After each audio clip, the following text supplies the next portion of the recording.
Are के अरमान और अभिरा को कहता है कि आप दोनों कितना रो रहे हो, क्या यहाँ पे बाढ़ लाओगे क्या। और वो ऐसे ही जोक मार रहा होता है ताकि वो दोनों हंसे। अरमान और अभिरा एक दूसरे को देखते हैं और एक दूसरे को चिपकते रहते हैं, वो भी आर के सामने। थोड़ी तो शर्म करनी चाहिए कि आर के अभिरा को प्यार करता था और उसके सामने ये सब चल रहा है। आर के कहता है मुझे दिल्ली में एक बड़ा केस मिला है तो मैं वहाँ पे जा रहा हूँ 1 महीने के लिए, पर वापस आऊँगा। यहाँ पे उसकी माँ पीछे से आवाज़ लगाती है, शिवानी तू मुझसे मिले बगैर ही जा रहा है। और वो अपनी माँ के गले लगता है। शिवानी कहती है मेरे अब 2 बेटे हैं, एक को मैंने पैदा किया और दूसरे ने मुझे ज़िंदगी दी।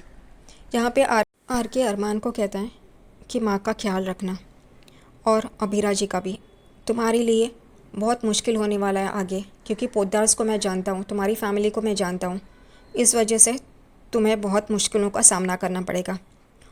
अभिरा भी आर के गले लगती है और आर के वहाँ से उन तीनों को बाय बोल के चला जाता है। यहाँ पे शिवानी को जब अरमान कहता है चलो हम घर चलते हैं, तब शिवानी डर जाती है। अरमान और अभिरा उसको सहारा देते हैं।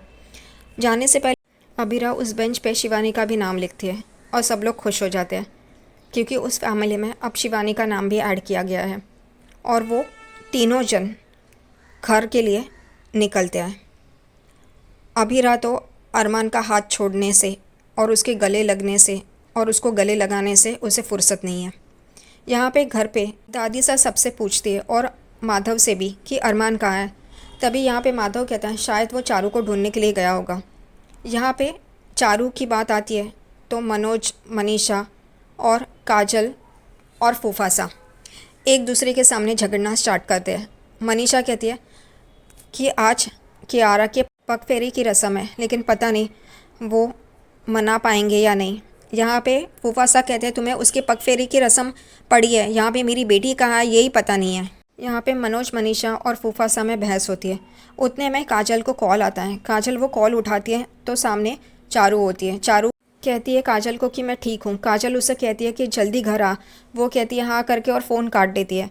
और यहाँ पे सब लोग वापस परेशान हो जाते हैं और काजल, संजय, मनीषा और मनोज ये चारों झगड़ रहे होते हैं। उतने में ही माधव उन्हें रोकने की कोशिश कर रहा होता है। दादी सा भी उन्हें रोकने की कोशिश कर रही होती है, पर वो लोग झगड़ते ही है। उतने में ऊपर से विद्या की आवाज़ आती है, बस करो तुम लोग। दादी सा विद्या को कहती है ये क्या कर रही हो। तो विद्या कहती है मैं घर के नेगेटिविटी को बाहर कर रही हूँ, शुद्धिकरण कर रही हूँ घर का। और वो ऐसे ही दरवाजे की तरफ आती है तो उसे अरमान दिखाई देता है। पहले अरमान को देख के तो वो खुश हो जाती है और बाद में एकदम से चौंक जाती है, क्योंकि अरमान के साथ अभिरा और शिवानी भी होती है। और दारिसा भी ये देख के एकदम से चौंक जाती है कि अरमान को शिवानी कैसे मिल गई। और ये तीनों एक साथ, इन तीनों को देख के विद्या और दादिसा हैरान हो जाते हैं, क्योंकि उन दोनों का ही काम है कि शिवानी को अलग रखा था अरमान और माधव से। अब वो दोनों फंस चुके हैं। यहाँ पे सब लोग एक दूसरे को देखते हैं, परिवार ये कौन है अरमान के साथ। और विद्या, माधव एकदम से देख के हैरान होते हैं। यहाँ पे अरमान अभिरा और शिवानी का हाथ पकड़ के उन्हें अंदर लेके आता है। यहाँ पे माधव उन्हें देखता है और एकदम से शिवानी के पास आता है और कहता है शिवानी तुम जिंदा हो।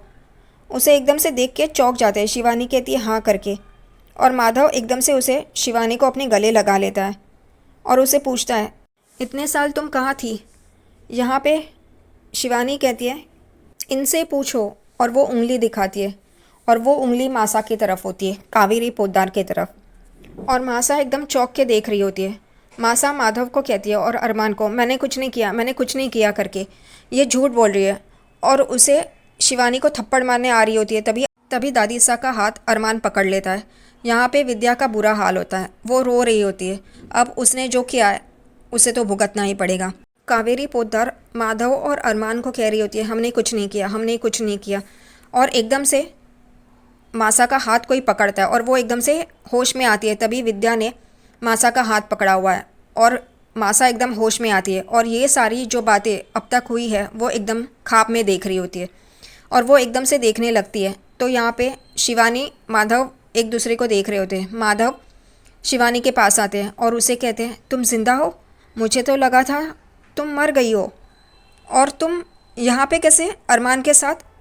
और वो सारी बातें पूछ रहा होता है। तभी अरमान कहता है, अभीरा की वजह से मम्मी आज हमारे साथ है। और यहाँ पे कावेरी, पोद्दार और विद्या गुस्से से अभीरा को देख रहे होते हैं। यहाँ पे माधव अभीरा को पूछते हैं, तुम्हें कहाँ मिली ये? तो यहाँ पे अभीरा कहती है, ये आरके के साथ रहती थी, आरके की माँ बन के, और ये आरके ने इन्हें आश्रम से अपने घर लाया था। यहाँ पे माधव पूछते हैं, लेकिन शिवानी आश्रम कैसे पहुँची? यहाँ पे शिवानी मासा और विद्या के पास देखती है और माधव उनकी तरफ देखने लग जाता है। विद्या डर जाती है कि अब उसका भांडा ना फूट जाए, इसलिए वो नाटक शुरू कर देती है चक्कर आने का, और एकदम से रोते रोते नीचे बैठ जाती है। और यही देख के माधव उसकी तरफ आते हैं और अरमान भी अपनी मम्मी का हाथ जो पकड़ा हुआ होता है वो छोड़ के विद्या की तरफ आता है, माँ माँ करके। और यहाँ पे शिवानी अपने हाथ को देखती है। अभीरा को समझ में आता है कि कैसे अरमान ने अपनी मम्मी का हाथ छोड़ के विद्या के पास चला गया, और ये शिवानी को एहसास हो गया है। और कावेरी शिवानी और अभीरा को देख रही होती है।